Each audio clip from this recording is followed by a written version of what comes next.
Oke cuy, di video kali ini gue akan share kepada kalian cara ganti bahasa di game eFootball Mobile.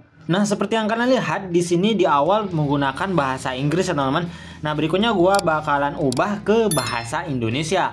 Caranya sangat mudah, kalian langsung saja klik menu extras yang ada di pojok kanan atas. Kemudian kalian klik pada menu game settings. Atau kalau dalam bahasa Indonesia disebut dengan pengaturan game. Nah, selanjutnya di sini kalian langsung saja klik pada menu language atau bahasa ya teman-teman. Nah, selanjutnya di bagian sini kalian bakalan melihat beberapa pilihan bahasa yang bisa kalian gunakan.